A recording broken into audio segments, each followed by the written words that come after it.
kids, I'm back again with my new chapter that is Papa PANOV'S Special Christmas. It was a Christmas Eve, and although it was still afternoon, lights began to appear in the shop and houses to the little Russian village, for the short winter day was nearly over. Excited children circled indoors, and now only muffled sound of chatters and laughter escaped from closed shutters.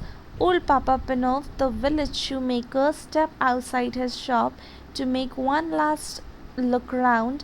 The sound of happiness, the bright light, and the faint but delicious smell of look Christmas cooking reminded him of past Christmas time when his wife had still been alive and his own children little. Now they had gone. His usual cheerful face will the little laughter wrinkle behind the round still spectacle look sad now, but he went back indoor with a firm step, put in the shutter and set a pot of coffee to heat a charcoal stove. Then with a sigh he settled in the big armchair. Papa Panov did not often read, but tonight he pulled down a big old family Bible and slowly tracing the lines with his forefinger, he read again the Christmas story. He read how many Mary and Joseph tried by journey to Bethlehem, found no rooms for them at the inn, so that Mary little baby was born in cowshed. Oh dear, exclaimed Papa Panov. If only they had come here now, I would have given them my pet. I would have covered the baby with my packwork quilt to keep them warm. He read on about the wise men who had come to see the baby Jesus, bringing him splendid gifts. Papa Panov's face fell. I have no gift that I could give him, he thought sadly. Then his face brightened. He put down the Bible, got up, stretched his long arms to the selfie up in the little room. He took down the small dusty box and opened it. Inside was a perfect pair of tiny leather shoes. Papa Panov smiled with satisfaction. Yes, they were as good as he had remembered. The best shoe he had ever made. I should give his those, he decided as he gently put them away and sat down again. He was feeling tired now, and further he read, a sleepier he became. The print began to dance before his eyes, so that he closed them just for a minute. In no time at all, Papa Pinov was fast asleep, and he slept. He dreamed that someone was in his room. He knew at once, and one does in dream, who the person was. It was Jesus. You have been wishing that you could see me, Papa Pinot, I said kindly. Then look for me tomorrow. It will be Christmas Day and I'll visit you, but look carefully, for I shall not tell you who I am. When at last Papa Pinot awoke, the bell well ringing.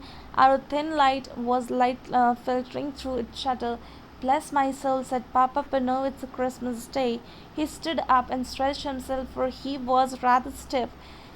Then his face filled with happiness as he remembered his dreams. He would be very special Christmas after all, for Jesus was coming to visit him.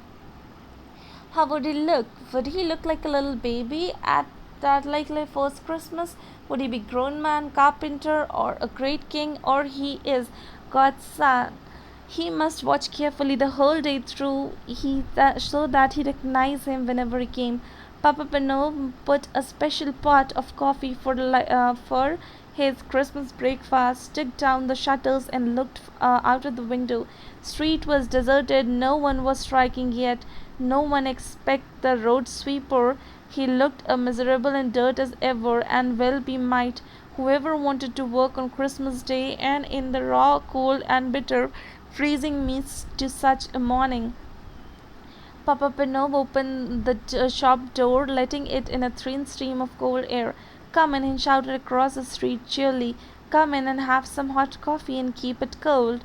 The sweeper looked up, scarcely able to believe his ears. He was only too glad to put down his broom and come to warm room. His old clothes streamed gentle in the heat of the stove. He clasped both hands round and comforting warm mug as he drank. Papa Pinot watched him with satisfaction, but every now and then, his eyes strapped to the window. He would never do his miss with special visitor. Expecting someone, the sweeper asked at last. So Papa Pinov told him about his dream.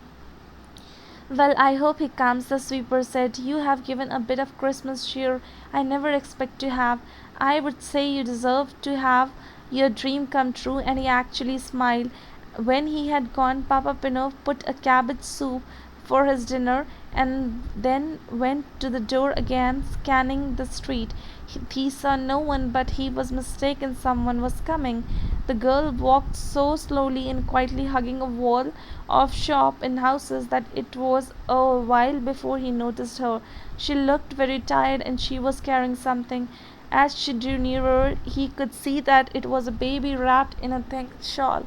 There was such a sadness in her face, and a pinched little face of the baby. Papa Pino's heart went out to them. Won't you come in? He called. Stepping outside, he met them. You both need a warm by fire at rest. The young mother led him shepherd her indoors, and to comfort the armchair, she gave a big sign of relief. I'll warm some milk for the baby, Papa Pino said. I would have children of my own. I could feed her for you.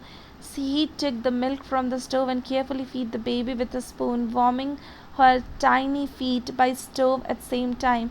She needs shoes, the cobbler said, but the girl replied, I cannot afford shoes. I got no husband to bring home money. I am only on my way to next village to get work.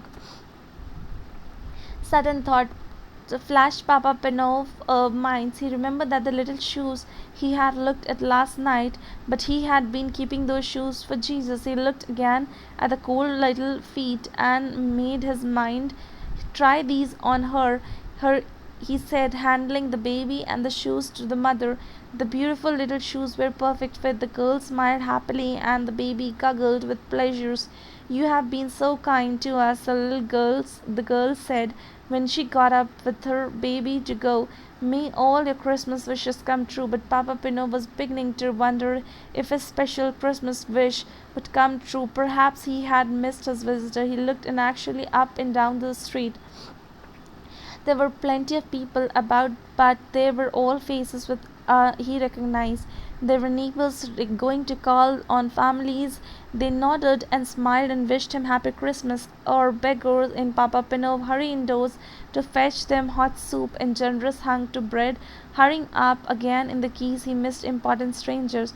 All too soon the winter dust fell when Papa Penov next went to the door and strained his eyes. He could no longer make out a passer-by. Most were home and indoors by now. He walked slowly back into the room at last, put up the shutter and sat down wearily in his armchair. Sure, it was been just a dream after all. Jesus had not come. Then all at once he knew that he was longer alone in the room. This was not a dream, for he was wide awake. At the first he seemed to see before his eyes was long stream of people would have come to him that day. He saw him again, the old road speaker, the young mother and her baby beggar he had fed. All they passed, each whispered, Didn't you see me, Papa Pinov? Who are you? He called out Beverly. Then another voice answered. It was a voice for his dream, the voice of Jesus. I was hungry and you fed me, he said. I was naked, you clothed me. I was cold, you warmed me. I came to you today in every of those you who you helped and welcomed. All of those were quiet and still. Only the sound of the big clock ticking could be heard. A great peace and happiness seemed to be filled in the room, overflowing Papa Pinov's heart until they wanted to burst out singing and laughing and dancing with joy. So he did come after all, was all he said. Leo Tolstoy. Thank you.